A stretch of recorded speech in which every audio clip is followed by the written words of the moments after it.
Hi, everybody. It's 2 o'clock, so we're going to go ahead and get started. Today, we have two very special guests, Phillip Ross and Tonia Costa. They're going to be doing our lived experience panel with us today, and we're very excited to have them share their journey and their experience. We're going to be discussing barriers, successes, and how people could get involved in making a change. So a little bit about Phil. He's been in the last 7 years of continuous recovery, and he's achieved a CIS, Computer Information System, Associate of Science Networking degree, and a Certificate of Addiction Studies, Cybersecurity, and other CIS certifications, and served many hours volunteering for the Del Norte community. He's also trained in OUD and SUDs, which is Opioid Use Disorder and Substance Use Disorder, for those of you not familiar with our acronyms. And thanks to RxSafe Del Norte and Open Door, and he's been a co-facilitator with us and is our substance use navigator intern for RxSafe Del Norte. So we're happy to have you. Tonia Costa is the MAT counselor, so that's medicated assisted treatment at Del Norte Community Health Clinic through Open Door Community Health Centers. She's been clean and sober for 30 years, grew up in Crescent City, and has been in the field of addiction for 25 years or more. So I guess you quit counting at 25. All right, so just a few housekeeping. We just want to go over group agreements, and we do this every time. And it's very, we want to make sure that we're creating a safe space where people can share their stories and where people are respected. So always being respectful and kindness is a key. If it's an issue, we will remove you from being able to make comments or whatever, wherever it's happening. Always show tolerance and sensitivity for differences. We all come from different cultural, racial, gender, and sexually oriented backgrounds. Please be aware of that and use positive language, staying away from racial, homophobic, or degrading remarks. This is a safe space and free of judgment. It's okay to disagree with somebody else's point of view. However, we don't put each other down, and this is a space where participants should feel comfortable to be themselves, share their thoughts and ideas without any worry of punishment or judgment. If you choose to share a story that is not your story, please leave out the names or specifics of that story. We want to protect people's anonymity. Say something like, I know someone who, telling someone else's story is never okay, but it also can add to rumors and detracts from the point of what we're trying to communicate. And as always, there's always a chance to ask questions or clarification. You can do so in the chat on Zoom or in the Facebook Live comments, because we do have people monitoring those as well. We know that the subjects that we talk about can sometimes bring up some feelings or concerns for people, and you may want to reach out and talk to somebody. So we have provided the mental health crisis numbers here for Del Norte County and the 1888, which is a toll-free number that's nationwide. And there's people there that can talk to you or refer you to some services if this brings up something for you that you want to process. Again, everybody's participation in this is voluntary, and please respect the privacy of others. Don't share personal information with anybody else. This is going out live on social media and things like that. So we won't say your name if you ask a question to help protect your anonymity, but we will, we're asked that you stay muted or don't share other people's information if you see that they're on this training. We always want to acknowledge the land that we're on and the indigenous peoples of the land that we're on as well. Where we're meeting right now, Crescent City, is the land of many indigenous people. That we're including Humboldt and Del Norte in here because we do have a lot of Humboldt folks joining us as well. So we want to acknowledge the people of the Tallahwadene Nation, Yurok, Karuk, Hupa, Wiyot, and the many rancherias such as Elk Valley, Rezagini, Big Lagoon, Trinidad, Blue Lake, Table Bluff, and Ronerville. We honor the indigenous people who lived here together and created and cared for this land and each other since time immemorial. We honor with gratitude the land itself and the people who have been stewards of this land for generations. We know the effects of colonization have impacted indigenous people disproportionately, and we hope that through this series we can learn together to heal and work towards a healthy future. So thank you all. going to stop my screen share and just remind people that at the end of the presentation, we also have a evaluation that we ask you to fill out that helps us not only see how we're doing, but it also gets you entered into gifts and prizes through our raffle. So Phil's wearing one of our t-shirts, so you'll see that when it comes up. And then we have totes and stickers and backpacks and journals and books, and we even have a really nice blanket from 8th Generation that we will be raffling off from just filling out an eval. So I'm going to go ahead and unmute our guests or have them unmute themselves, if I can do it. There we go. We're all up and running now. All right. So I just would like, I already did your introduction a little bit based off your bio that you guys sent me, but Phil, could you just say hi to everybody and tell them a little bit about yourself? Hello, everybody. My name is Phillip, of course, and I've been in recovery for the last 7 years, and right now I'm doing an internship as a substance use navigator for RX Safe Del Norte with Open Door, and that's all I got for right now. Thank you. Thank you. And Tony, would you like to introduce yourself, please? Yeah, I'm Tonia Costa, and I am the MAT counselor for Open Door. We have our MAT program here, which we're getting back together now. We had a little glitch where we were having to transition people to Brightheart, and now we have a doctor from Arcata that has stepped up to the plate, and so now our program will continue to grow. Awesome, that's fantastic. It is very, very fantastic, and this doctor is wonderful. Great. We have been dealing with a lag for a little bit with MAT services at Open Door, so that's really good news to get it back in-house again. All right, so we're going to get right into the questions. Why is it so imperative that we're addressing opioid use disorder right now? And why did you agree to be a part of this wellness and recovery series with us? And we'll start with Tony. Okay, so can you repeat that question? Sure. Why is it so imperative that we're addressing opioid use disorder now? And why did you agree to be a part of this series and talk with us today?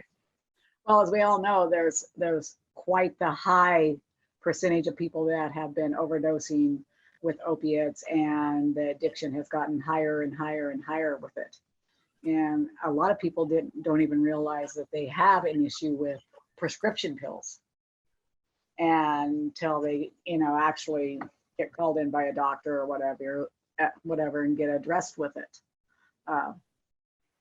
There's such a high level of heroin in this community and everywhere else that it's about time that, it's focused on that, and so we could change people's lives and be a part of that. I wanted to be a part of this because of the compassion that I have for the addicts. I'm a recovering addict myself, so no one gave up on me, and so I don't want to give up on anybody else. If I got a chance to help one helping hand, I will. Awesome. Phil, same question to you. Okay. Will you repeat that one more time? Sorry. Yeah. Yeah. Yeah. I mean, people are a little bit nervous. So why is it really imperative that we're addressing opioid use disorder right now? And why did you agree to be a part of this wellness and recovery series? Well, I think that it's imperative that, I am part of this because, I used to be an addict, or I'm in active recovery, and that, like, it's a huge crisis out there. Like Tonia was mentioning about, opioids and how, heroin is highly addictive out there. A lot of people are dying, and, people are not understanding that not only with heroin, but other substances, people are starting to put fentanyl in these, substances, and next thing you know, like they're at high risk of death. And I would like to share my story and help, so that way, I believe in people helping people, and that's the only way that we're going to get through this, is by helping one another out. Thank you. Thanks, Phil. So the next question is kind of a general question, and it's something that we're going to be touching on over and over again, but it's what is the main thing? What is the one thing that you really wish people understood about opioid use disorder, or substance use disorder, or addiction in general? Well, I'll start with Tony. So what's the one thing? What was that? One thing you wish people understood? That it's an addiction. Because a lot of people forget that, even though it's opioids, because it is prescription pills, that it becomes an addiction. And when we can't get enough of the, prescription pills or pills on the street, then addicts, we all want to switch to the next thing, and that would be heroin. As we all know, heroin is cheaper on the streets than the pills are. And so I would just like to have everybody become more open-minded and willing to look at the process of it. Yeah, and the addiction isn't something that people choose either. No, Right? it's not. It is not. I mean, I didn't think I was going to grow up and be an addict. Yeah. I wanted to be a truck driver. And look where I'm at now. You're driving people in different ways. Yes, definitely so. Definitely so. All right, Phil, how about you? What is the one thing that you wish people understood about addiction? I wish people understood that an addiction, that like every story that is talked about with opioid use disorder or statements can help take away the power of judgment and help educate individuals on the way that people in recovery and people are looked down upon by some of the people with judgment. And from my past, this took some time to admit to myself at the beginning of my addiction, because of the judgment that people I felt carried, and I felt lost to these emotions and feelings like, what am I doing, and how can I hide this another day, as other addicts do, might have felt when people have passed judgment. Nobody wants to really be looked at as an addict, because they lose hope in finding recovery.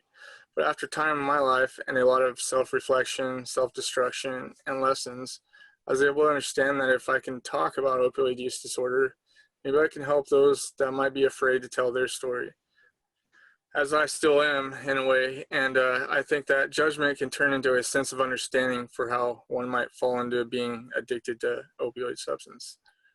With me, it started with my hand getting stuck in a conveyor belt for close to like a minute, I'd say, and I had third-degree burns, and then walking in to grab my anti-inflammatory medication a week later, I found there was a whole nother bottle ready, and I was like, okay, well, I'll take this. And then it grew stronger and stronger, and people don't realize that like that's all it takes. It could take just that one usage, and then you're hooked, and it's a lot of power. Thank you for that, Phil. So next, I'm going to ask you guys a little bit about your journey, and I'm going to start with you, Phil, because you already kind of started a little bit talking about it. How and why did you start using opioids? How did it affect your life? And just tell us a little bit about how you ended up in the situation that you were. Okay, well, how I ended up in the situation was, for one, the conveyor belt, like that started it, and then it evolved though, it evolved from like relationships issues, and then I was like, hey, this is helping with the emotion, so I don't want to feel them. So then it went from pain management to emotion management, and then there was like my best friend and like 7 deaths I went to in 1 year, and you know, those were very intense situations. And I was like, well, why don't I just, you know, grab some more medication to, you know, fill in the gaps for those emotions. And it helped me out during the time because, you know, nobody really wants to feel those emotions, but we have to. You know, it's imperative that we do feel those emotions, because if we don't, we just stuff them down, and later on they do start happening to affect our mind, you know. And it's very yeah, that's what I got. Thank you. So what are some ways that it affected your life? So you ended up on a prescription, right? Yeah. And then did you sought other things, or were you continuing? I sought out other things because like the dose wasn't high enough, and my addiction grew stronger because you know, like I started out with, you know, okay, say the, you know, the morphine pills they were giving me for the conveyor belt, and then like that seemed to be all right for a while, you know, and then it went to Vicodin, you know, and then those seemed to hurt my stomach because I was taking too many. And then I eventually evolved, and later on, you know, through my addiction, I started using heroin, which because it was cheaper, easier to get, and I went looking for recovery, and I was turned down in multiple places, you know, and I heard about it, and I tried to go reach out, but the doctor, when I was going to go in finally and tell the doctor a lie about my shoulder, and, you know, because I tore some ligaments in my shoulder when I was lifting a pallet. It was very heavy. You know, I was mad at the time. Work was hectic. Anyways, and when I tore the ligament and everything, years later though, you know, after I was healed up, I was going to use that at the appointment. But then some of my mind said, no, you know, Phil, like, you need to come to terms and tell the doctor the truth. So I went to tell the doctor the truth in Eureka, and then the doctor was like, well, we got a high waiting list on that, and, you know, like, for treatment. And I was like, well, you know, here I go, you know, like I'm sick, you know, I'm not recovering, and I was raising my teenage sister at the time, you know, and when I was working, you know, I had bandages all over my hands or not, and like it just got to where I needed more and more, you know, of the substance. And then I was abusing it. And when I went for recovery though, and to reach out, like, it felt like it was harder back in the day to get that kind of treatment, you know, needed. Thank you. You're muted. So you reached out a couple times and you told your doctor what was going on, but they just didn't have any options for you? They had, well, you know, I was, yeah, like, you know, like I went to the doctor for recovery like years after, you know, and my addiction, but like probably 7-8 years. And, you know, I heard about the Suboxone program and stuff in Eureka, and how well this, you know, individual was, you know, going through her recovery. And I, you know, like, I had a friend give me a few, but I wasn't taking it right, you know, because I didn't know about it, you know, it's sublingual. And anyways, I went to the doctor, and then I was like, oh, you know what, my addiction mind was like, hey, you know, like, maybe I should just, you know, ask him for more pills, you know, to try, which, you know, I was going to ask for the methadone thing. And then I was like, no, I'm going to ask, you know, for buprenorphine. And so I told the truth finally, you know, and then the doctor was like, no, I can't, like, it's like a 3-month waiting list. And 3 months is like, when you're sick every day, you know, like 3 months is not enough time. You can't do it, you know, like, you need people to help you out. You need doctors, you need nurses, you need other people, even when it comes to help. Awesome. Thank you, Phil. All right, Tony. So tell us a little bit about your journey, how you got started, how it affected your life, what what kind of experiences you were going through. My journey started with, my drug of choice was meth at first. And that's where my addiction took me. And I liked the control. I liked to sell the drugs.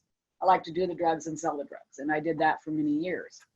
And I ended up going to jail kind of like on a continuous basis.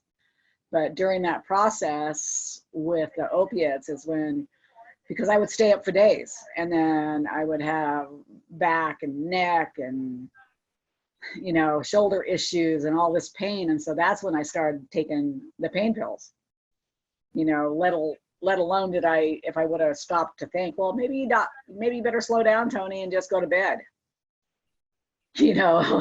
So my addiction took me to where I got strung out on some of the pain pills, and then I didn't really care for that much. And then I would see some of my partners in crime be nodding out on heroin. And I thought, how in the world does that look appealing? And why would somebody want to be down and out? I wanted to be up and going. I didn't realize that a lot of heroin addicts, they get up and go on heroin. They only nod for a little bit, so I had my own little stigma about opiates at the time, and so my little journey took me there. And then finally I just quit the opiates altogether and just stayed on that one path of selling drugs and going to jail and doing meth. And then by the grace of God, I got a chance at recovery. And it was difficult. It was very difficult. Meth is it's not an easy one to kick either. People think that methamphetamines is easy to kick. Just go rest and wake up and you'll be fine. And it's not. It's a mindset too. And so as my journey continued and I got clean, and because we didn't have a MAP program when I got clean, we had, there was methadone to help, but there was no MAP program. There was no drug court. There was nothing like that. So when I got clean, it was, you get clean off of everything. You don't do anything. You're completely abstinent. It's not harm reduction. If you take a antidepressant, then you're not clean. And it was a little more, it was hardcore then. And so that was my mindset when I got clean. You are off of everything. You don't do anything. And so as the years proceeded and I went to work in the field, and I worked for AOD, and I was the women's director of Jordan Recovery Center, Trillium House, for 6 years. And it was definitely, and I had all kinds of clients come in, I was a garbage can person myself. You give me something and I would take it. Even though it would scare the daylights out of me, I would take it. But then it was as if, where was I at? I had a brain fart. You were a garbage can, you'd take it. Yeah, you're a garbage can, yeah. Yeah. So then as I was able to step into recovery and start to live differently and start to learn about addiction, because I went to college and took the classes before I ever thought about going into the field. I just wanted to do something to keep my mind occupied. And then I started learning about addiction, and I was involved with the Meth Summit. And then, when I came to work here at Open Door, it was different because this is harm reduction and this is an opiate program. And I had to change my whole way of thinking about recovery. And because when I first came here, I thought, no, harm reduction, no, how does that work? And then I got to see these people and I got to be a part of their journey. And I got to see that it really works. And I wouldn't change this for anything in the world right now. I had to lose my own judgment about the stigma of opiates and heroin, and realize that everybody is the same no matter what drug we do, no matter what color we are, no matter what race we are all the same. And you know, having, 30 years, I didn't think I would get a day, let alone 30 years. And I'm not saying it hasn't been a struggle, because I get triggered like anybody else. There's days that I want to numb out my feelings. There's days that I want to go. I just went through surgery, and they gave me morphine, and I was a happy little girl for 3 days. But thank goodness that I have enough recovery in me and enough people around to support me that it didn't go any further. I was able to stay on track and stay involved, and my good friends still supported me. And so, my journey is here now with the MAP program. So. My journey too evolved. I was a little different, as in, like, I liked the opioids first, got mixed up with family members when it came to, the methamphetamines, and then and then anyways, after roller coasting is what they call it also, because I was self-medicating, I just got tired of it, and I started secluding myself away from so many people. And after therapy, I realized, before though, when I was still on my addiction, I realized that it was messing with my mind, like not being around people, the self-isolation itself. And this is hard for me to say, but my mind just, like, it snapped one day, and because I didn't deal with or process with everything that was going on, and all the trauma from when I was younger, it affected my mind. And I didn't think I was going to recover, to be honest with you, because I started having auditory hallucinations, and they were not like any you usually hear when things are telling you what to do. It was like my mind was telling me what people were thinking, and I was like, what the heck? So I challenged it, and of course, giving it power was just making it worse. And that's when I went to go look for even more recovery and help.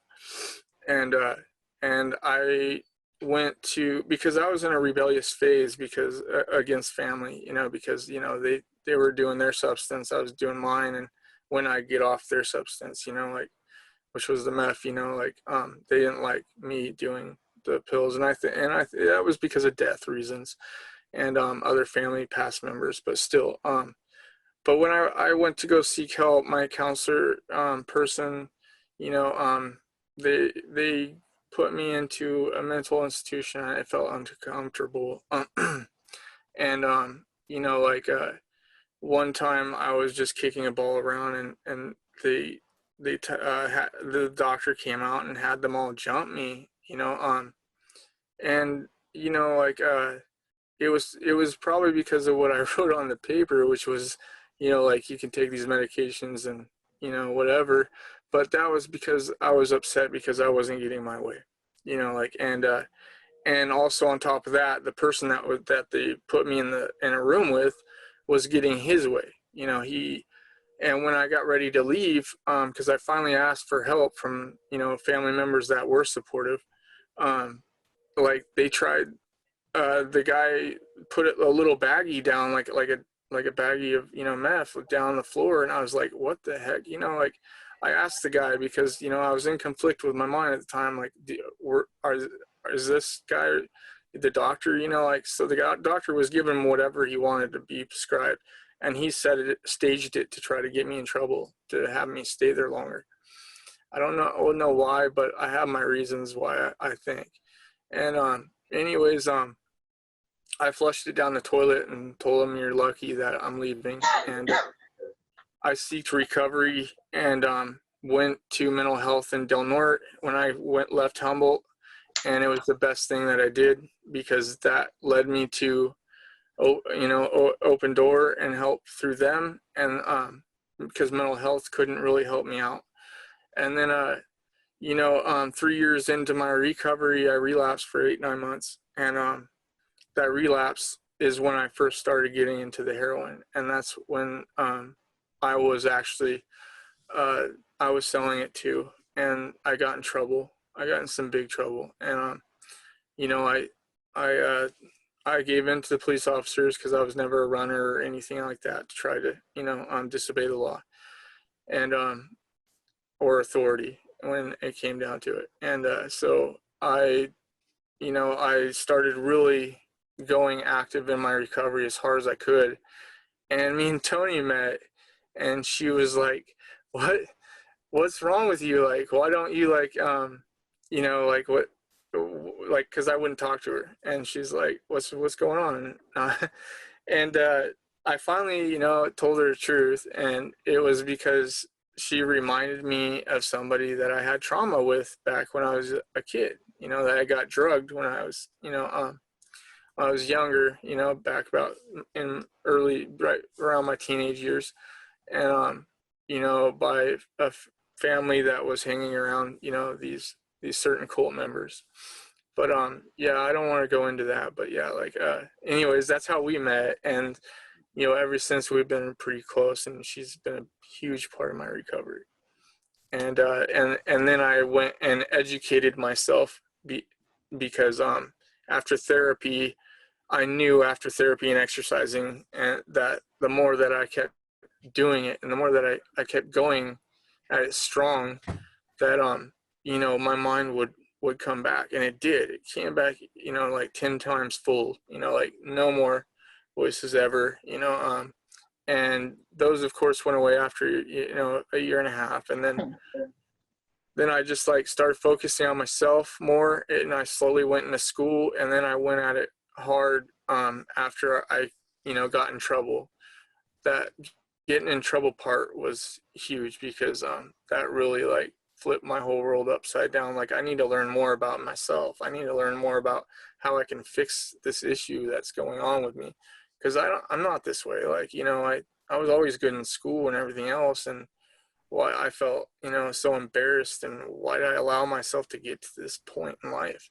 So yeah, I finally sought out the proper help and then educated myself as high as I could with addiction studies. And I've heard people say you shouldn't use addiction studies for self healing, but I don't believe in that myself. And that's because anything that you can learn anything about when it comes to healing is a process of eliminating those triggers, or helping you understand those triggers, so that way you can avoid them later on. You can understand what's going on with you, and then seek the help and guidance you need during those times from the right people. Thank you. Thank you. Do you know how hard it was though when Phillip, when Phillip did that, because the doctor came to me and says, he's got a problem with you. And I'm going, well, what? And then it was oh, my heart, it was like a stab in my heart. And then my ego got hurt, and then it went back down to my heart. And it was oh my gosh. But and that's one of the miracles that happens in recovery, is that it turned out to be one of the best, relationships that we could have, during the working relationship, recovery relationship, and what have you. So it's don't ever walk away if you've got a chance to stand by. And don't be afraid, don't be afraid to tell people when you're hurting, or you feel like you want to self-destruct, during those traumatic, times, even now, with all the death that I've been facing. I went the other day and, said, hey, I need to start seeing my counselor again. I start reaching out, because, you shouldn't be afraid to cry. You shouldn't be afraid to show those emotions, because they're going to come up and they're going to hit you hard, and at the worst times possible, they're going to challenge you. And that's why, you shouldn't be afraid to, because we're always taught as men, hide those emotions, and everything else. I was taught, especially with my, grandparents, but that's because of their era and day. But yeah, don't be afraid. Awesome. You guys have already touched a little bit about this, but I want to hear more about like how you got on the road to recovery and what were some of the barriers you had to overcome? What were some of the things, Phil, you already touched a little bit about, like it was a 3-month wait list the first time you asked, things like that. What are some things that were successful and what were some things that were barriers for you guys when you were getting on that road to recovery? Phil, I'll have you go first. When I was getting on that road to recovery, when I wasn't there for, you know, my dog after I had him for 13 years, I realized that was my fault, you know, because, you know, I chose the path to go, you know, and, you know, start getting into heroin and all that other stuff. So, you know, I knew I needed to change my ways, you know, like, because what if I couldn't be there for a family member? Dogs are just like family members, you know, I mean, they are. So, you know, like I had them, you know, ever since birth. So that hit me hard when I had to go bury him that day. Like, that hit me harder than a ton of bricks. I dropped to the ground crying. And, you know, like, that's when I knew right then that I don't want to ever, I won't say never, I'll say ever. I didn't ever want to go back ever to that. And I've been reminded over and over and over again by like seeing family members in crisis situations that, you know, and as I've learned through addiction studies with success, I was able to help through some of my siblings, you know, traumatic events, you know, to let them understand, you know, that I'm there for them, but also let them understand what they're going through, you know, because they were lost, you know, like had a family member lose their kids, you know, and that was due to abuse and drug use, and I was able to help that person out, you know, and that's basically how, you know, like and that led me to wanting more success, you know, like I got to get away from this drug now, you know, like now I got to focus on what do I really want in life. Well, we all want cars, we all want like, you know, stability, we all want a house. So then, you know, I knew right then I had to focus on that. I had to focus on what I wanted next, and what I want to let next was to learn as much as I could possible about addiction, how it works in the mind, how it works, you know, CBT, which is cognitive behavior therapy, psychoeducation or biopsychosocial educational therapy, and anything I can do that was imperative, like to learning, you know, what is going on. Those have been the major things that grew me into success. And since before I started using heroin, I went to school for about a year and a half, like with my computer science. And that was always something I loved to do, like, you know, back when I was like in kindergarten. And so I decided when I go back to school, I'm not only going to do, you know, my computer science, I'm going to do my addiction studies too. So, you know, that's what took me so long in school, was doing both. And there were days where I felt like I was going to give up, but no, I wanted to keep pushing no matter how much trauma was going on or anything else that was reflecting around me. And what were some of the different paths that you tried for recovery? Like, Different did you paths. do 12 steps or MAT or I abstinence? went to 12-step meetings. Yes, I've been to 12 steps. I've been to Al-Anon before. That was part of the addiction study thing, but like on myself, yeah, 12 steps and stepping in those doors and actually, like, you know, getting rid of my own self-judgment, let alone the judgment of others sometimes, was a journey itself too, because you know, like Tony said, you know, like there's that whole full abstinence thing, you know, and you know, like some people, you know, were and still are against, you know, MAT treatment, and you know, I don't believe in that, because like, you know, those minds can't heal all the time by themselves. It's just almost impossible, you know, like, and that's what takes so long for some people to get off that couch and actually do something with their lives, you know, because like, you know, people want to be successful, you know, when they get into recovery, and then when they start doubting themselves is when they start losing that ability. So the barriers were, some of the stigma that I crossed, some of the judgments that I crossed, and some of those people, but I would face them and tell them if I ever had a problem, because if I didn't, I knew that anger would fall back onto a trigger or something. And I needed to self-reflect and do it in an empathetic way, like not being like judgmental like the person was, but like be understanding on both sides.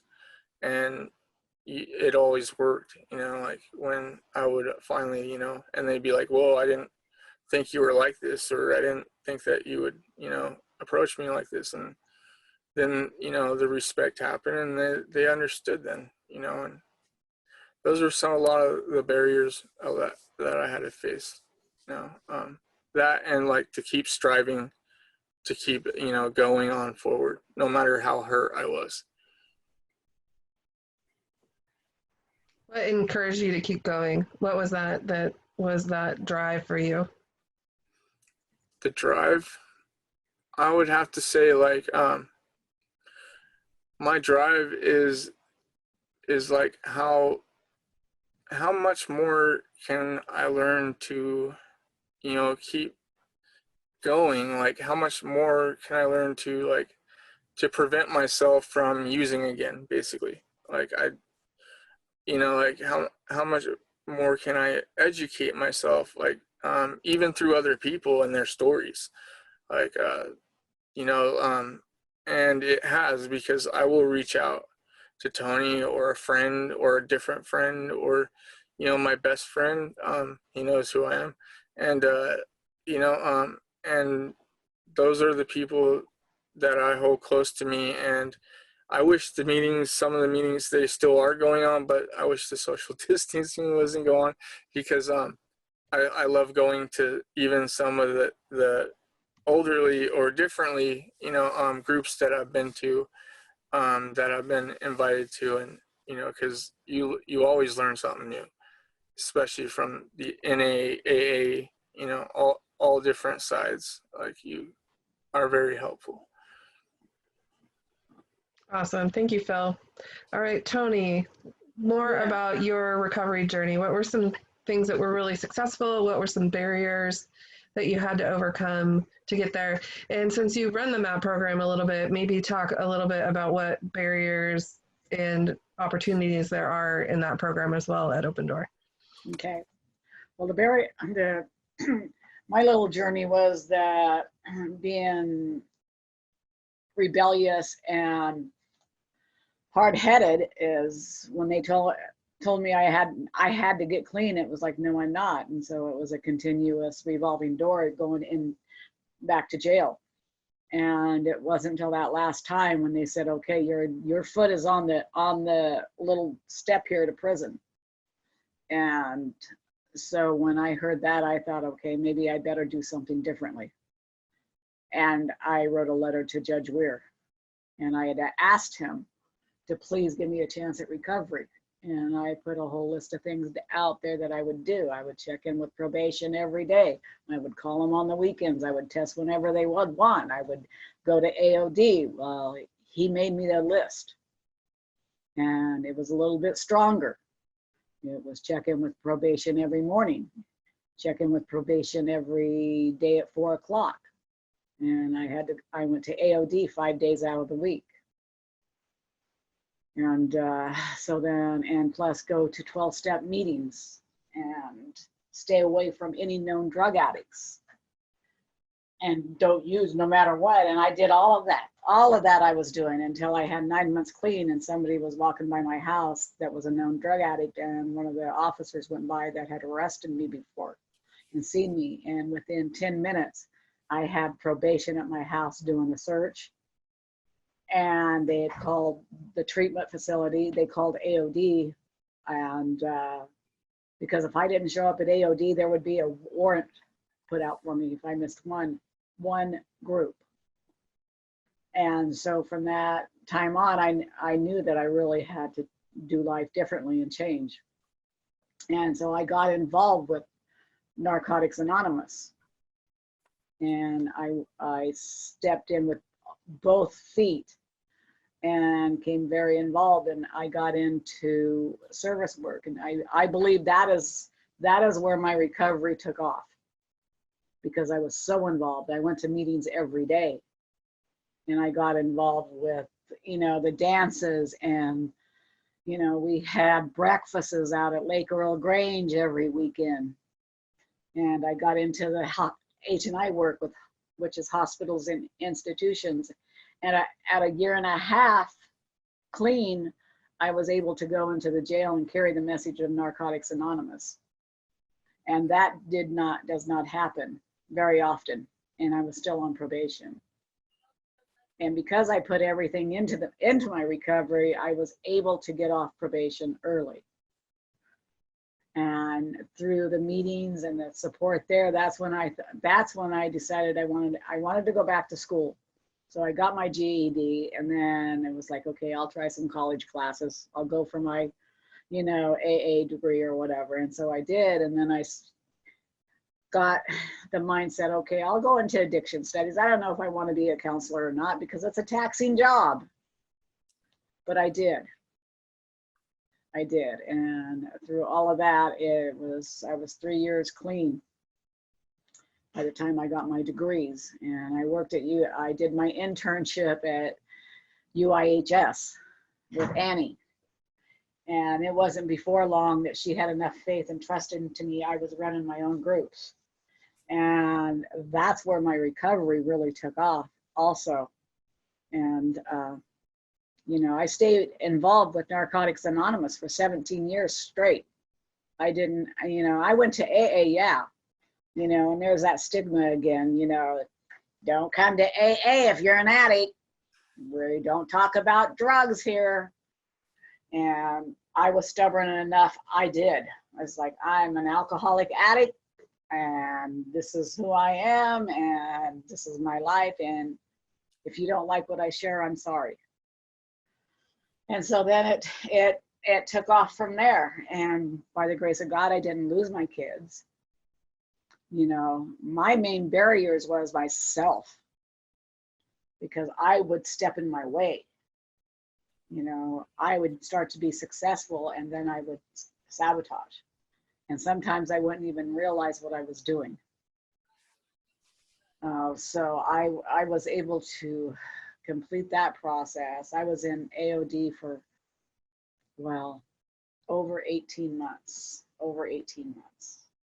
And by that time, it was like, I knew that there was a life out there that I could have.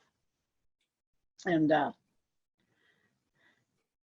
so then I reached out, and I worked at juvenile hall, which was really different.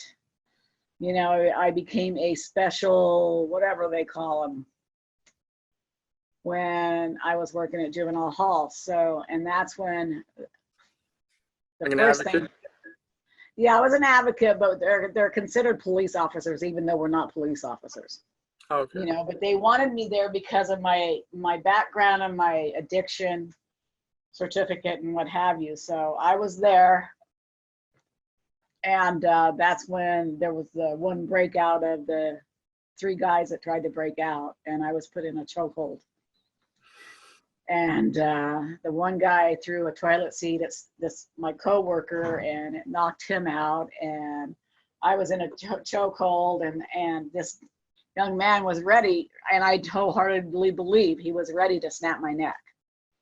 And I was begging for the other person to please give him the keys, just give him the keys. And eventually he did. But one of the things that was very hard to do was to go to court and be on that stand and say, yes, I was feared for my life. Because my mind told me this young kid was in his addiction. Do I want to send him away? And then I had to step back and remember what my program taught me, is that I needed to take care of myself. And if this continued, it was going to go a lot further with this young man. And so I testified, and he did go away for 3 years.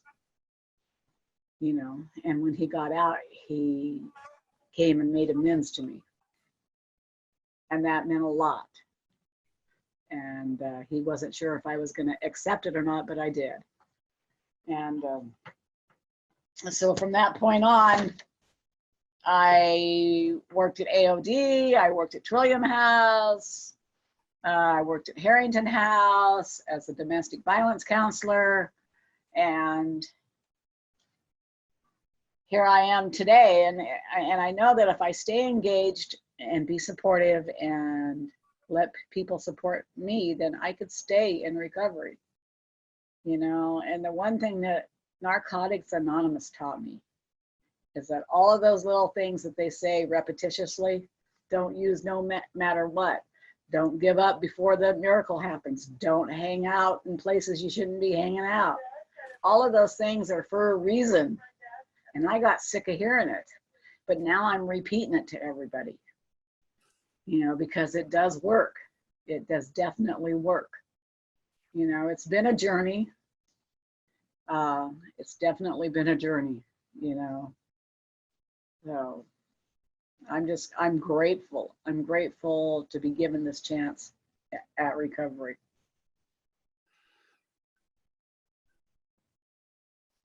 Thank you. You're welcome. And for all the work that you've done a lot of great work in this community. So, you know, that it takes a lot of heart, and especially to expose yourself to things that might be triggering you, such as domestic violence and drug use and things like that. So how have you kind of identified those things that trigger you, and what like wellness activities or what things do? You talked about having people around that support you, but are there other things that you do to make sure that you are kind of making sure that you're not going backwards on that road? Well, I still, even though I'm not involved with the meetings here that much, I still believe in doing the 12 steps, and I do my 12 steps, which helps me do my inventory or what have you, and keep myself halfway sane. As at the first of the year, I will do my step 1. And February, I do step 2. March, I do step 3. So I have a step I can do every month that keeps my mind focused on recovery. I do a lot of praying, a lot of meditation. And there's days that I forget to take care of myself. By all means, I forget. And it shows, because I will be frazzled. And my kids see it. And they're grown, but they see it. And they tell me that I need to take care of myself and what have you. You know, I do a lot of journaling still. I had to implement the tools that was given to me in order to stay focused. And the one thing I do know is that in this field, I mean, you know, for me, relapse is not a part of recovery, but it happens in recovery. And I get to see every day, that it's not working out there. And each individual that I see that is lost in their addiction shows me it's not working and shows me where I don't want to be. And the other thing is I have to remember that I am not unique. I am not unique, and that my disease could come up and grab me at any given moment. So I need to be aware. I need to know that and not forget where I came from. I remember the last day I was arrested like it was yesterday. And I don't want to forget that, because that helps me stay here where I am today. Thank you, Toni. Phil, what about you? What are some things that you do that have helped you both recognize what things might trigger you, and then what do you do to stay well and keep yourself on that recovery journey? What helped me identify my triggers were a lot of cognitive behavior therapy, which was like a lot of paperwork on self-reflection, self-identification, like when you feel like you're going to be triggered, you know, like how's it going to happen? They go pretty deep when it comes to cognitive behavior therapy paperwork. sometimes, I mean, people can make it simple, you know, but it's all in the work that you put into it, really. I believe in the steps, the 12 steps. I believe they work. I haven't finished them all, you know, and I'm just saying that because it's the truth, and that's because I have a hard time with trust, you know, and people, and I'm not saying that to hurt anybody's feelings whatsoever. It's just usually I get so mixed up into helping people a lot, and it helps me out that I'm helping other people, because whether it be a computer problem or a personal problem, or you know, me being there for somebody, that helps me out. And exercise is one of my biggest wellness like things. It's probably the most, because and the self-isolation thing going on now, and when I heard about the gym being open, I was like, I went straight down there, signed the thing, and got right into it. But that it's it's one of my most wellness things that I do, besides you know, like trying to get involved into multiple different activities to help other people out, and to help myself out at the same time. You know, so I got a bunch of little projects that I'm doing all the time that keep me busy, you know, like, and I love that the work that, you know, I'm doing right now to help out with the coalition. I really do.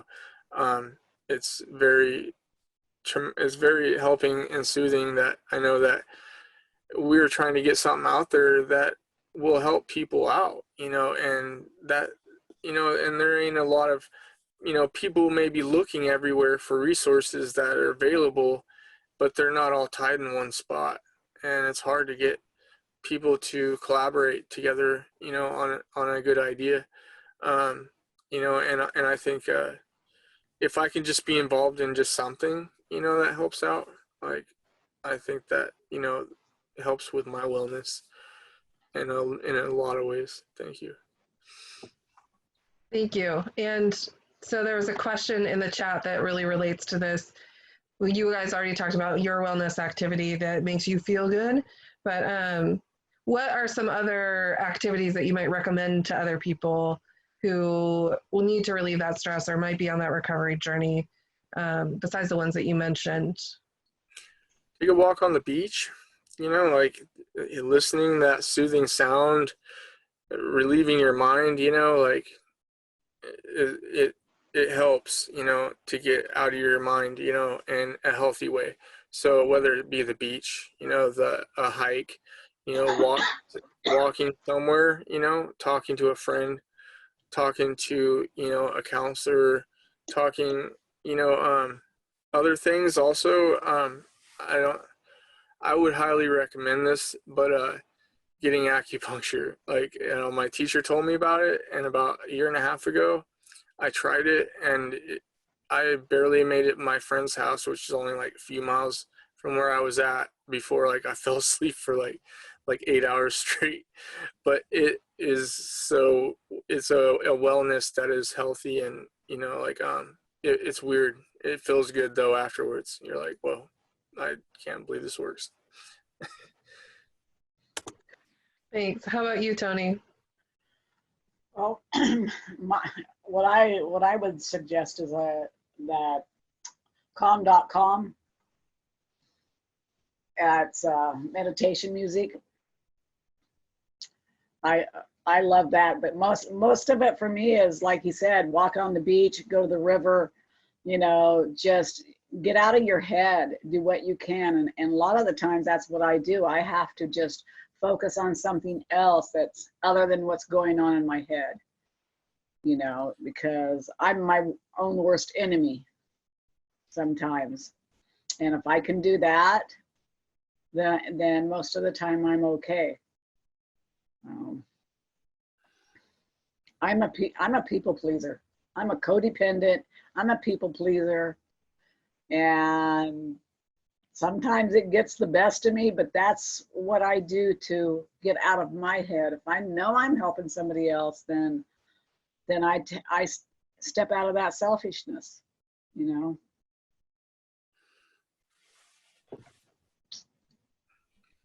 You're muted. Jermaine. I thought I unmuted myself. I feel that the giving back piece is really common for people who've been through trauma or been through adverse experiences, that they really want to give back and help others. And that really gives that feeling of accomplishment and that self-actualization. So they say you can't keep it unless you give it away. Right. And it's always great to help people out. Just don't always be afraid to say no, though, sometimes. Yeah. Because that too can tie you up. Because no matter what, sometimes you might not be at that point right then when you can help. And that's why curing yourself is the best thing you do before you can help others. So Phillip, what's that called? What's that called? Come on, what's it called? Can't think right now. Too nervous. Boundaries. Yes. Ethical boundaries. Yes. Healthy boundaries, so important, right? Yes. I'm a giver too, and I've had to learn that saying no in my life. Because you'll just give away everything, and then you got nothing left. You always gotta keep right. You can't pour from an empty vessel, right? It's the adage of everyone that goes into social work and all of that. So you both mentioned a little bit about stigma, and do you still face stigma today now that you're in recovery? Do you find that you strategically only let people know that you're in recovery? And what stigmas kind of have you seen, maybe not even yourself, but maybe others, to really help people understand how people who are in recovery or have struggled with addiction are really perceived in our community?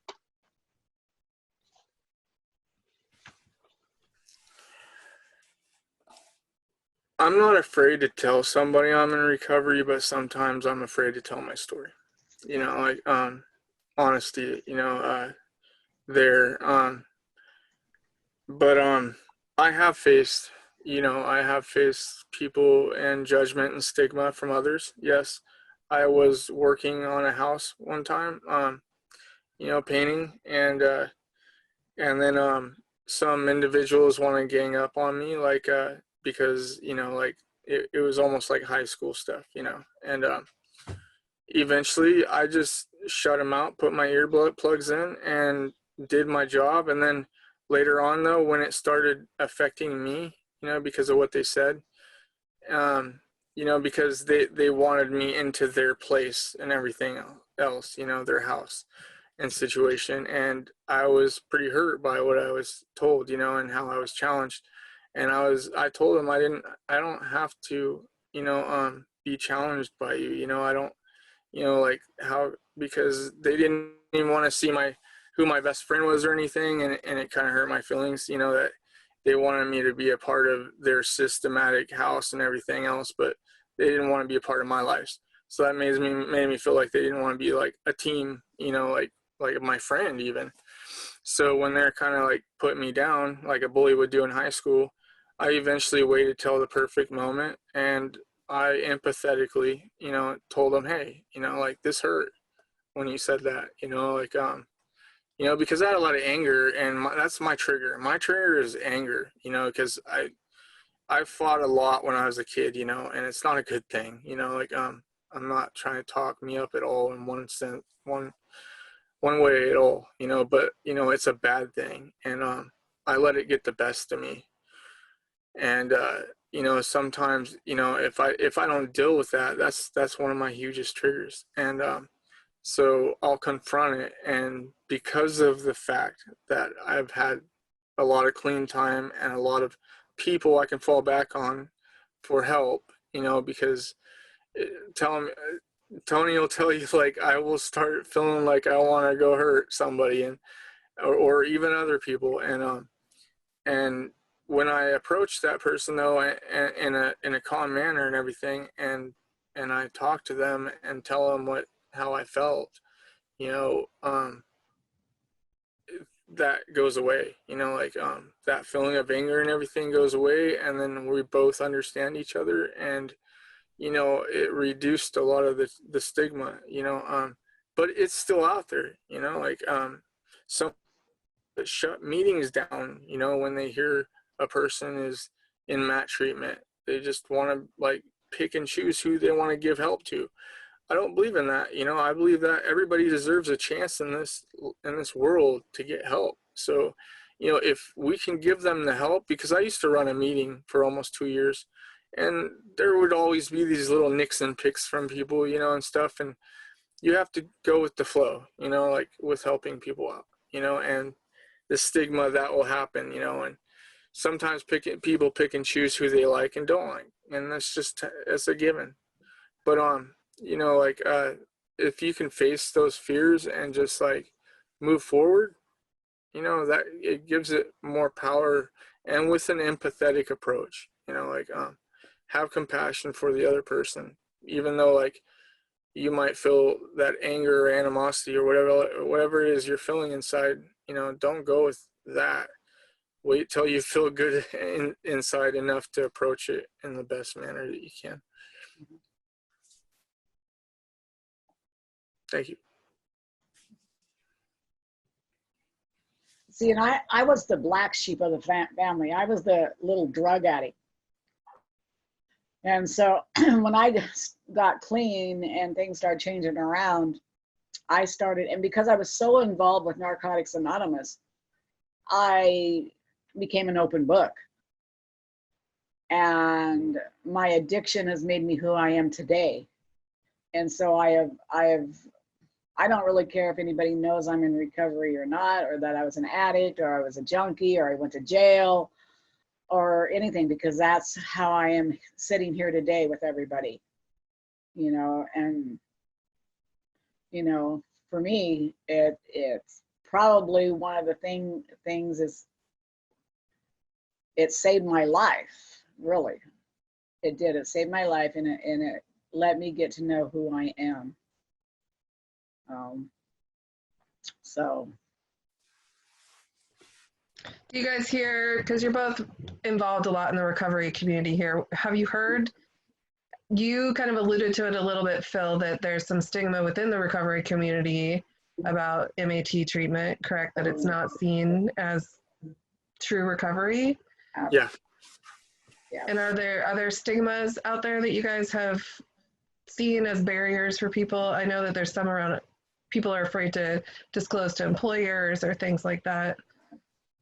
Yeah, a lot of people, you know, would be afraid to, you know, I mean, like I'm afraid even, like when it comes to, you know, I mean, telling the public or even, you know, a job place, you know, like my past. But, you know, if I can't get over that barrier, well, then how can I like move on forward in life, you know, like, and if I'm going to let that hold me on, it's like going to be tie me like a chain. So it's going to tie me from success. And I, you know, like Tony, you know, I was looking at prison too, you know, and that was the biggest strength right there that pushed me, that, hey, what are you doing? You know, like, get yourself off the floor and keep on going, you know, like get into recovery, you know, like go strong. And if people knock you down, oh what? Oh well, you know, like let them keep doing that, because maybe they're hurting in a different way, you know, like, and we just don't understand how they're hurting because we don't all think the same way.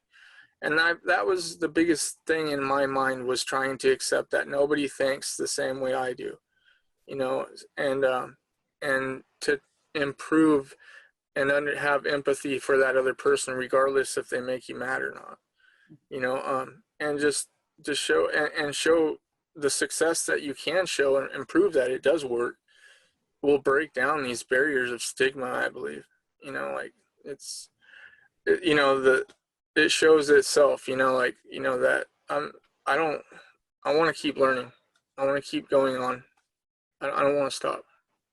You know, I mean, and you know, I'm finally at the part in my life where I'm ready to get rid of a lot of my past, but I'm not going to be afraid to tell my story when the time comes. You know, if like, because in computer science, I already know that your past can still reflect back on you, regardless if you get your record expunged, which, hallelujah, you know, that's, you know, something that's getting ready to come up in my story. But, you know, like, I don't want that to be something that holds me back, though, you know, like, ever. You know, and I guess that's why I got over my nervousness and just tried to get on here and try and talk the best I could.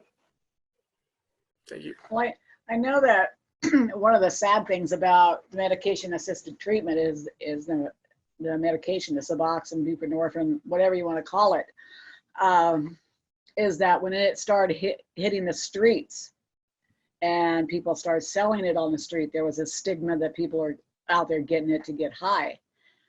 You know, and reality is they're getting it to get well.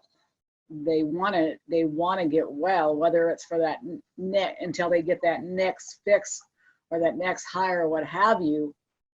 You know, and that's the sad thing about it, is that it gave it that stigma, you know, and a lot of people are confused because they think that it's they think that, you know, it's just another opiate. You know, they don't realize that it's an opiate blocker, in which it blocks those, you know, firing things. Receptors. Yeah, so, you know, and I just wish that people would become more educated with it. You know, because we talk about, if you're a diabetic, you're going to take your medication. If you're depressed, you're going to take your medication. Well, you're an opiate addict and you don't want to have the cravings like you would before. And also it's used for pain. So you have like a double winner there. Oh, so. You know, and I've seen in places where, you know, other people are allowed to take medications, you know, in certain community houses, but yet other people are not, you know, and I know for facts, but like we said, we don't give up names or anything else because it's wrong. But you know, like, but yeah, like, where certain people are allowed in because, you know, like, but yet they are taking pain management, you know what I mean, in different aspects. Maybe, and there were a few bad seeds, you know, like that have, you know, and I'm not I shouldn't call them bad seeds. There's people that were, you know, in their active addiction that were not, you know, like, had good luck with, you know, successful recovery. So, you know, they ruined that. A couple people made it hard for that community house to believe that Suboxone can help people out, you know, because you know, it's not meant for people that are, you know, non-opioid users, you know. Yeah. It really isn't, you know, like the other, because it never one time has made me feel an euphoric feeling, you know, like, ever, you know. And I'd rather not, to be honest. I just want to continue going forward with education and helping those, you know, out there, you know, educate them that, you know, like, if you keep moving forward, you can achieve anything you want to. Don't let nobody hold you back.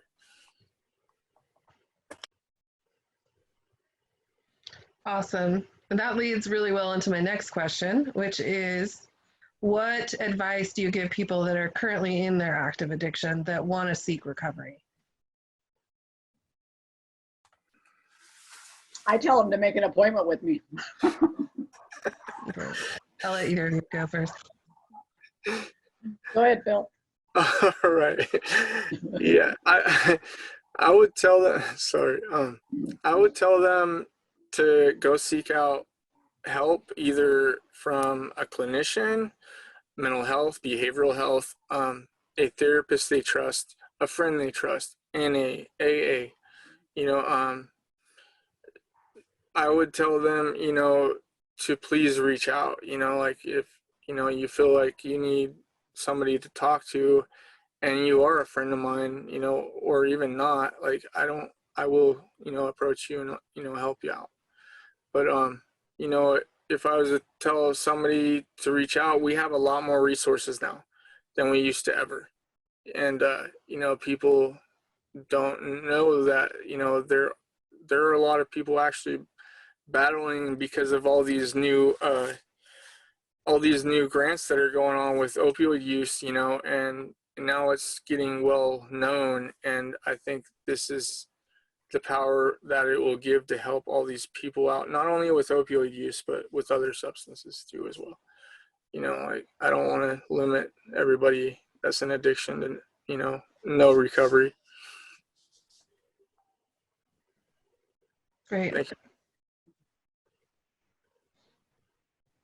Tony, what about you? What's your piece of advice besides Well, coming to see you?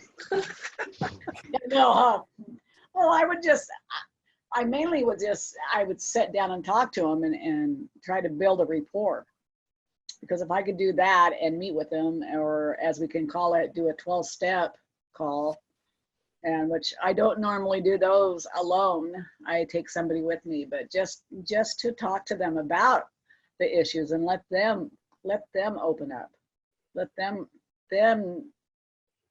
you know, talk about what they're going through, and share a little bit about my experience, strength, and hope. You know, and just that's mainly what I do. So they should come talk to you and Come talk to me. Yes. Yes. Like I said, I'm an open book, you know, and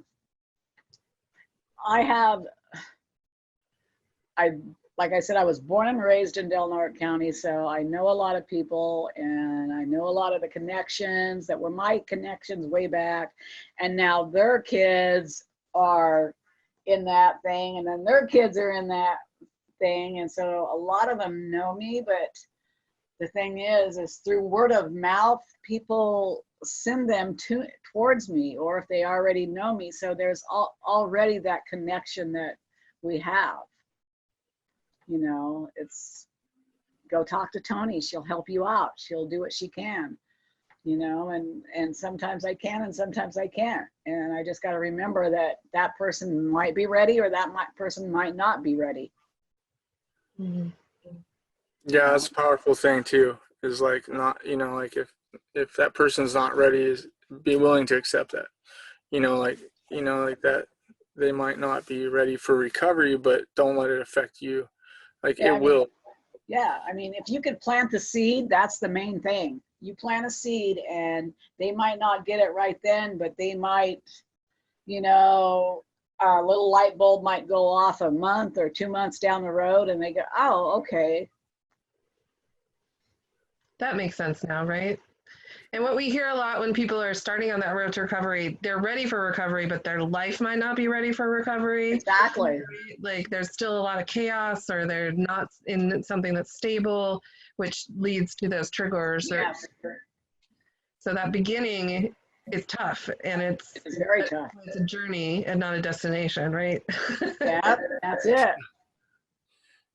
Yeah, and I think that's what she meant by, like, you know, like, that relapse is not, you know, it's part of recovery, but it's not recovery. Right. It happens. I just know that when I was telling people that it was a part of recovery, I had clients come back and tell me, well, you're giving me the green light to go. And I was like, okay, so how can I rephrase this? Okay, so what about if I tell you it's not a part of recovery, and I tell you it happens in recovery? And then they would come back to me and say, oh, yeah, that would work, because then you're not telling me it's okay to go use. And so I just changed my verbiage a little bit to where it was a little bit more easy for them to take in. That makes sense. Yeah. So, well, we're on this advice piece. What about those who may not be opioid use disorders, but don't have this, but have people in their lives that they're trying to support, but they're afraid to enable them, but they don't know how to kind of create those boundaries and help people get on that road? And you talked about a little bit about the planting seeds, but like for people who may not have the training or the background that you guys do, how can they be helpful to those in their lives that are suffering from opioid use disorder or addiction in general?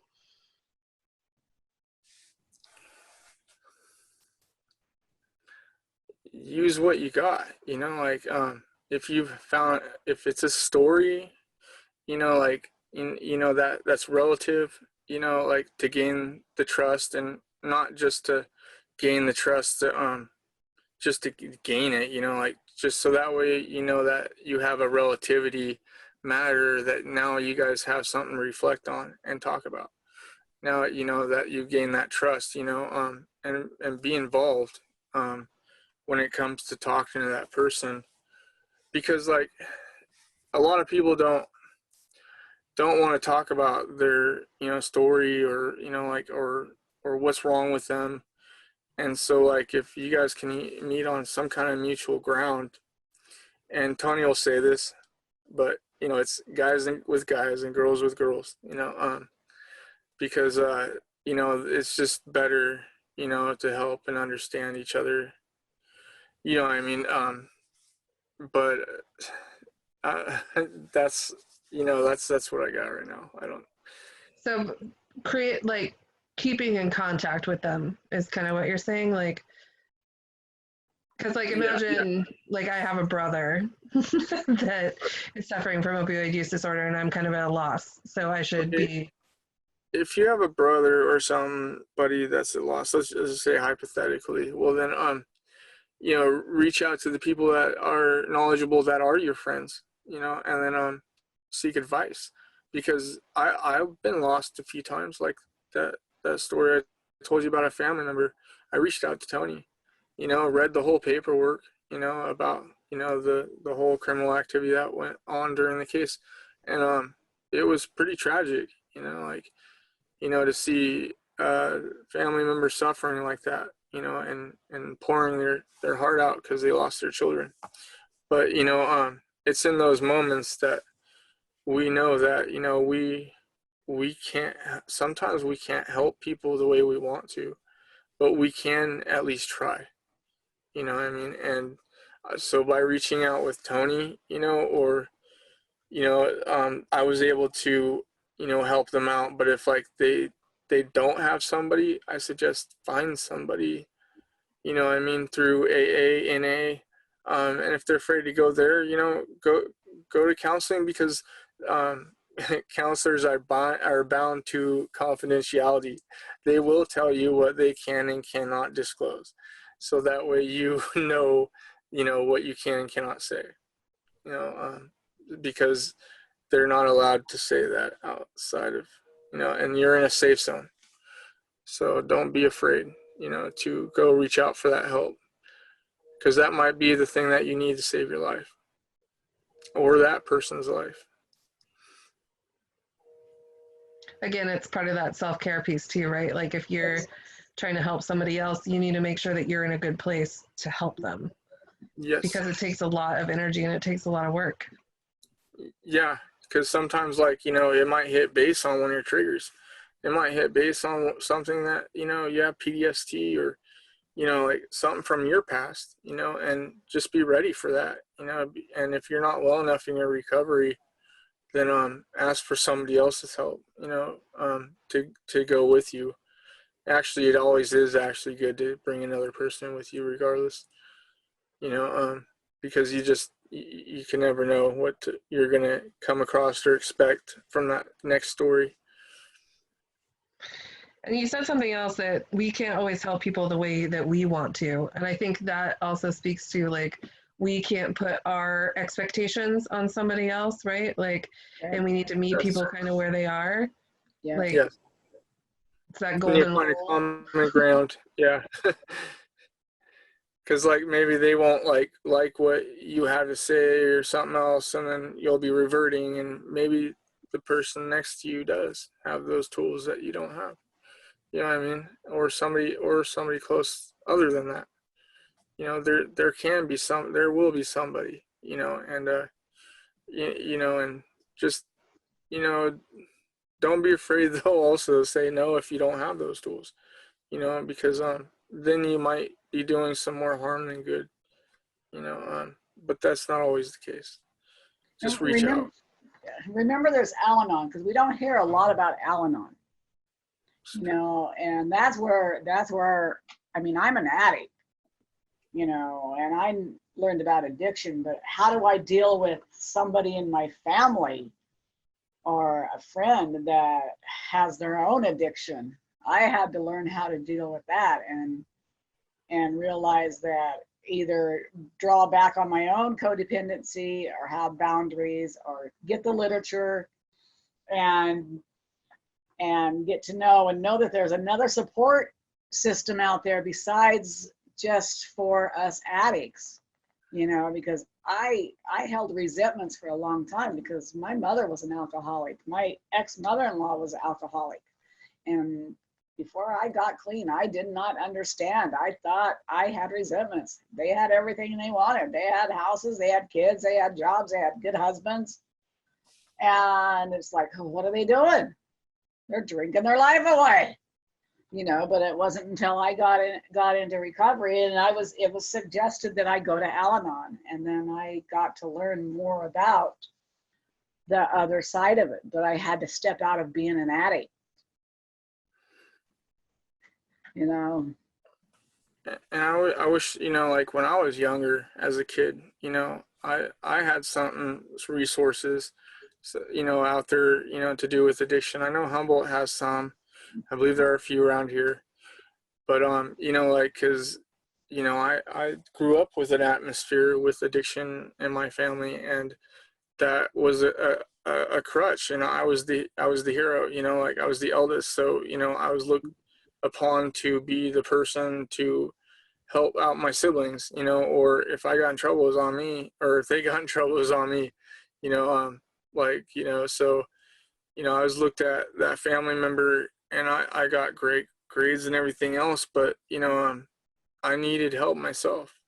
I didn't have it, you know, like, and we need some more of that, you know, for even the youth generation, you know, because they're the most important, because they're going to be telling the next stories, you know, and maybe we can reduce a lot of the stigma by just, you know, telling our stories.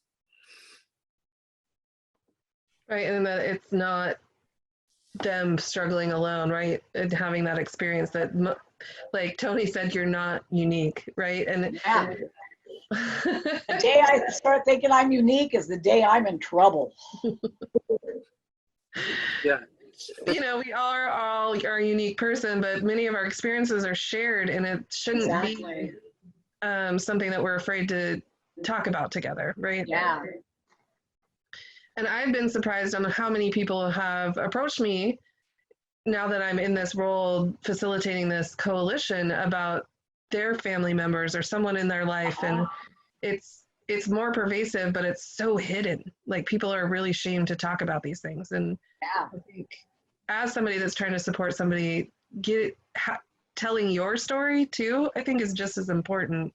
You don't have to tell the person's name in your life or anything like that, but just say, I'm struggling to help this person, right? Yeah, because it was hard for me to like go in front of a lawyer and then eventually tell them no.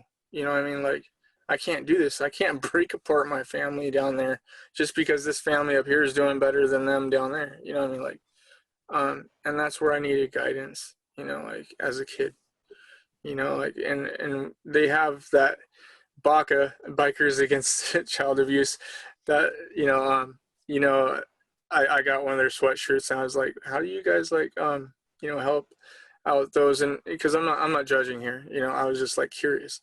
In Brookings, and they're like, well, we do it through like intimidation. I was like, oh, okay, well, okay, thank you. Yeah, People they have show different up in court approaches. in full leathers. Yeah. They use those stigmas and stereotypes to help others. I have Harley riding family, so I understand those stigmas and stereotypes. So how do people get involved and be part of the solution in our community? Not just those who have family members or not just those who are in addiction, but how can we get the community more involved, and what should they be doing to help stave off these terrible statistics that we have in our community around opioid deaths or addictions or, you know, all the things that go with it? Don't be afraid to help your friend out. You know, like when it comes down to that friend that is suffering, and they need that help. Like, unless you can, then get another friend and ask for help with that, some kind of support system and team, and try to create some kind of support system or team. It's not going to be easy. It's not always easy to ask for help. Like that's a big one for me. Even like, I don't like asking for help. I think that I can do everything by myself, but I can't. Like, no, don't be afraid. Yeah, that's what I got for right now. Tony, how can people get involved to help make a change in this community? Just try to be willing to listen, take the time out, because everybody's in such a hurry to get nowhere. They don't take the time to listen to what's going on, or, we think that it has nothing to do with us. So, we're not going to get involved, and it's just about being patient and having a voice and hoping that just somebody will say, okay, I'll go with you, because that's what I do. If I have something to do and there's somebody that's not an addict or something, and I'll just go, hey, why don't you come with me? I don't want to go alone, and sometimes that works. I try to put it back in their lap. So it might just help them become a little more open-minded. Don't be complacent. Exactly. Break your own stigmas, right? Yes, Bust your own stigmas. All right. So we're going to kind of finish out our question portion. So again, if anybody has any additional questions, I've been kind of doing them as they come up in the chat and incorporating them in. But also, so this is kind of the like hope for the future question. So, and it's a two-parter. So the first part we'll start with is like, what have you seen in this community that really inspires you and gives you hope for the future around opioid addiction and addiction? Tony's thinking hard. She doesn't have a lot of inspiration. I know. Well, I'm thinking, we're doing the opioid coalition, hopefully the opioid summit. This lovely thing, yeah. Yeah, and just being a part of. I'd have to agree with Tony. It's like this whole wellness and recovery series, the RX Donut Coalition, other coalitions that we know about, UROC, TALA, everybody's stories, all the resources from the database, that is going to get built. Like, it's imperative that all those people are able to get that help, that's out there, that, all the, and I just hope that, collaboration happens more, with people wanting. Yeah. That's the key word, collaboration. Yeah. People helping people. That's my motto. I like it. And cross some of those barriers with that. Maybe get through to some of these other organizations. Hopefully, I pray. Yes. Me too. All right. And then this is kind of your magic wand question. If you had your magic wand and your one wish to really change something in this community around this subject that we're talking about, what would it that you could remove a barrier, you could create something, you could do, change something or make something totally new. So think a minute about maybe not a minute, because that's a long time on live. Take a few seconds and think about like your wish. What would be your one wish that you could wave that magic wand and make a change in this community? If I could, I thought about this for a while after I heard it be talked about the first time last time. And if I could have a magic wand, I go back in history and change language. I would change some of the language like stigma, not really addiction, but you know, biases and the languages that affect and hurt people, you know, like racism and all that other stuff, and turn it into collaboration, you know, like serious, like, and people helping one another, you know, and somehow like reduce all those effects, you know, like that happened because of, you know, like stories that weren't true or whatever else, you know, like whatever lies that were corrupt. If I could take that magic wand and spin it, you know, like I would use it for that language, you know, so that way people, we could work with one another, you know, on an equal basis, you know, without any conflictions. That's the best I can give. That's good. And language is so important. Like Tony talked about it earlier. She had to change her verbiage just to get her point across. But we've changed our language. We talked about people as addicts, but now we talk about addiction as a disease instead of a moral failing, right? And now we talk about use disorders, you know, that it's a disease and not something that's chosen, right? So I think language is key. Very important. Yeah. All right, Tony, what's your magic wand? My magic wand oh my gosh, I would like to take my magic wand and just be able to change a lot of people's, I don't want to say belief system, but do a mind change to know that it's okay to do life changes and that recovery is not bad. Recovery is not going to kill you. And I would like to take my wand down to the community, to the Del Norte County Jail, and wave it over them and let them know that, you know, addiction is a disease and everybody in there deserves a chance. And if they would start with the, you know, MAT program, like some of the prisons have been, you know, things might change in our community.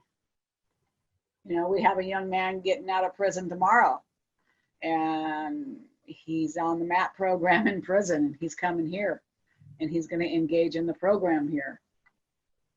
You know, so create those bridges, right? More bridges yes, for people. Definitely. Yeah, bridging the gap. Yeah. Very important. Very important. Okay, so I want to just give you guys a chance to share anything that we didn't cover that you felt like you really wanted to make sure people know about. And Tony, you can also plug Matt at Open Door and help people sign up if you like. Because I think that's important to talk about as well. It is very, very important. And right now, I mean, unless things change soon, our MAT program's here, and all we got to do is have you come in and make an appointment with me. You know, just walk up to the front desk and ask for you. Yeah, and if you're not a patient here, you could become a patient here, or you could be a special member. You know, that could come here. You can have a different provider somewhere else. You know. And are there insurance barriers or anything like that that people need to be aware of? Well, if you definitely have your Medi-Cal or partnership intact when you come, because the medication is very expensive. If you have personal insurance, then that is one of the biggest barriers that we had with another agency. But I almost said it. I knew what you were going to say, but I'm not going to say it either. I know.